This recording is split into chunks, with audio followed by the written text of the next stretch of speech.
Hello viewers, তোমরা কেমন আছো? আশা করি ভালো আছো এবং সুস্থ আছো। চলে এসেছি আবারও একটি রেসিপি নিয়ে। আজকের আমার এই রেসিপিটা পোলাও রেসিপি, বাসমতি চালের ঝরঝরে। তো আমার এই ভিডিও ভালো লাগলে লাইক কমেন্ট শেয়ার করো, চ্যানেলকে সাবস্ক্রাইব করে পাশে থেকো। তো প্রথমেই দেখো, এখানে আমি বাসমতি চালকে অনেকক্ষণ থেকে ভিজিয়ে রেখেছি, আধা ঘন্টার মতো করে। তারপরে এখানে দেখো লবণ, হলুদ, কিশমিশ, কাজু বাদাম, চিনি আর লবঙ্গ, এখানে তেজপাতা আর ঘি নিয়েছি, সব রেডি করে রেখেছি। আর এদিকে দেখো কড়াই বসিয়ে দিয়েছি, কড়াইটা গরম হয়ে গেছে, এর মধ্যে আমি দিয়ে দিলাম ঘি। তারপরে একটু আমি নাড়িয়ে চাড়িয়ে নিচ্ছি ঘিটাকে। তারপর এখানে আমি দিয়ে দিব কাজু বাদাম আর কিশমিশটাকে ভাজার জন্য। তো দেখো আমি কাজু বাদাম আর কিশমিশটাকে ভালো মতো করে একটু ভেজে নিচ্ছি। তো প্রায় ভাজাটা হয়ে গেছে, কিশমিশটা ফুলে উঠেছে। তো আমি এখন এর মধ্যে নামিয়ে নিলাম।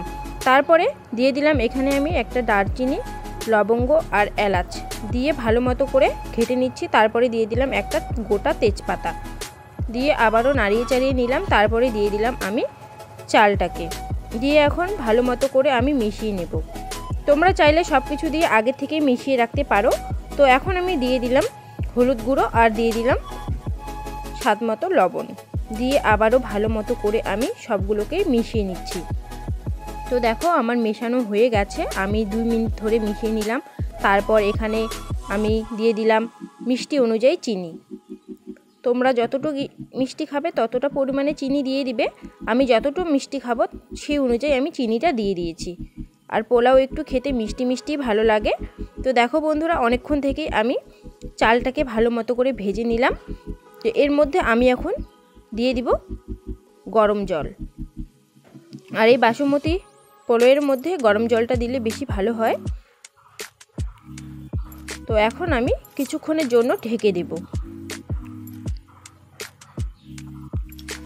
তো দেখো 5 মিনিট পর ফিরে আসলাম। এদিকে আমার জলটা শুকিয়েও গেছে চালের থেকে। দেখো আমি একটু আলগা হাতে নাড়িয়ে দিচ্ছি, কারণ চালটা ভেঙে যাবে। আর এর মধ্যে এখন দিয়ে দিলাম একটা গোটা লঙ্কা চিড়ে, আর তারপরে দিয়ে দিলাম কিশমিশ, কাজু বাদামগুলোকে দিয়ে আমি আরেকটু নাড়িয়ে চাড়িয়ে নেব। তো তোমরাও অল্প সময়ে এই পোলাও রেসিপিটা বাড়িতে বানিয়ে খেতে পারো, ভীষণ ভালো হয় খেতে। তো দেখো এদিকে আমার পোলাও রান্না হয়েও গেছে। তো আমি এখন গ্যাস অফ করে পোলাওটাকে নামিয়ে নেব। তো আমি এখন একটা প্লেটের মধ্যে পোলাওটাকে বেড়ে নিব। তার সঙ্গে আমি আলু আর মটরশুঁটির একটা নিরামিষ ঘুগনি করেছি। তো আমি পোলাওয়ের সঙ্গে নিরামিষে খাচ্ছি, তোমরা চাইলে ডিমের কারি দিয়ে খেতে পারো। তো বন্ধুরা, আমার এই ভিডিওটা ভালো লাগলে লাইক কমেন্ট শেয়ার করো, চ্যানেলকে সাবস্ক্রাইব করে পাশে থেকো। আজকে টাটা, ভালো থেকো ততক্ষণ।